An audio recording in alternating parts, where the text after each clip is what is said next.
L'annonce d'un possible vaccin d'ici quelques semaines fait penser à un marin criant « Terre, terre » pour sa vigie. On a du mal à être optimiste, mais il faut l'être parce que la science nous a donné un exploit, quelque chose d'extraordinaire.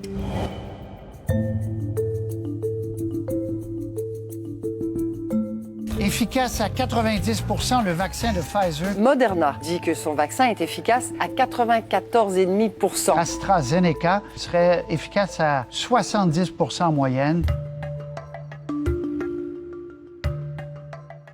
Ça veut dire d'abord que le vaccin est faisable et qu'il est efficace. Je pense que c'est ça qui est important, la première chose. Maintenant, comment on calcule l'efficacité d'un vaccin? On fait des essais sur 30, 40 000 personnes. On n'est pas au tout début, là. À la moitié des personnes, on donne le vrai vaccin. À l'autre moitié, on donne un placebo. Personne ne sait ce qu'il a eu. Et tout le monde vit sa vie normale. Et au bout d'un certain temps, si par exemple, vous avez 10 cas dans le groupe vacciné qui ont eu la maladie, puis 90, je parle de sur 100 personnes, 90 dans le groupe des pas vaccinés l'ont eu, vous dites 90% d'efficacité. C'est rare des vaccins qui sont aussi efficaces que ça, mais on n'a pas beaucoup de recul. On ne sait pas combien de temps, par exemple, l'efficacité va se maintenir. On ne sait pas d'ailleurs c'est quoi la durée de l'immunité que vous avez quand vous avez l'infection. On ne sait pas si c'est 3 mois, 6 mois, 1 an. Ben, on va le voir dans 3 mois, 6 mois, 1 an. Il y a le fait aussi, il faut rester prudent parce qu'un vaccin peut être efficace pour des jeunes, puis pas pour des vieux.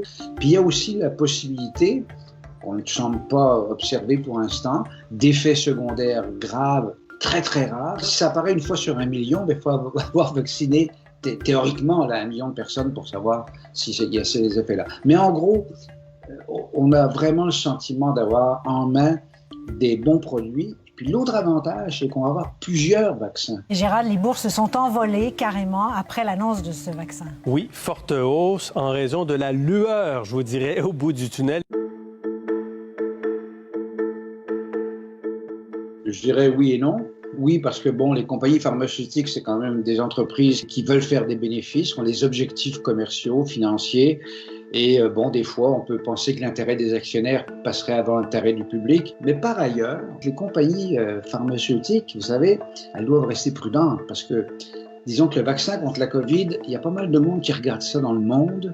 Il y a pas mal de médias qui s'y intéressent. Fait qu'il n'y a pas une compagnie pharmaceutique qui voudrait avoir un pépin, disons, en cours de route. Ça coûterait peut-être beaucoup plus cher que les bénéfices anticipés. Donc, il y a quand même un garde-fou. Puis l'autre chose, c'est que, pour une fois, je dirais de façon peut-être un petit peu cynique, l'intérêt des compagnies pharmaceutiques correspond à l'intérêt du public. On veut avoir un bon vaccin efficace et sécuritaire.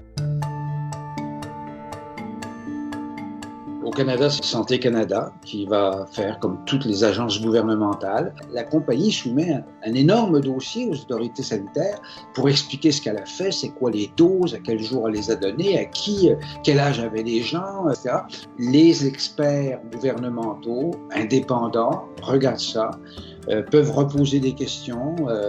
C'est fait par des scientifiques consciencieux, puis qui n'ont pas non plus intérêt à approuver un produit dangereux parce que il serait un peu dans l'eau chaude au fond s'il tournait les coins ronds. When do you expect the first person will be vaccinated? On the 11th or on the 12th of December, hopefully, the first people will be immunized across the United States, across all states.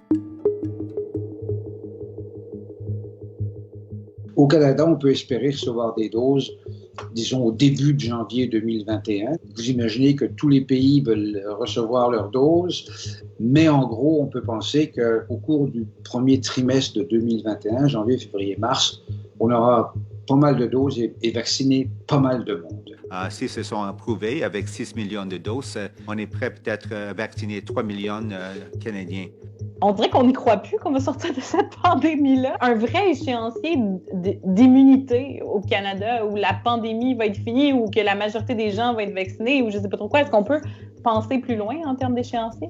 Moi, j'ai toujours Noël 2020, celui qui vient dans 5 semaines. C'est sûr qu'on ne le sauvera pas. Noël 2021, peut-être qu'on va le sauver.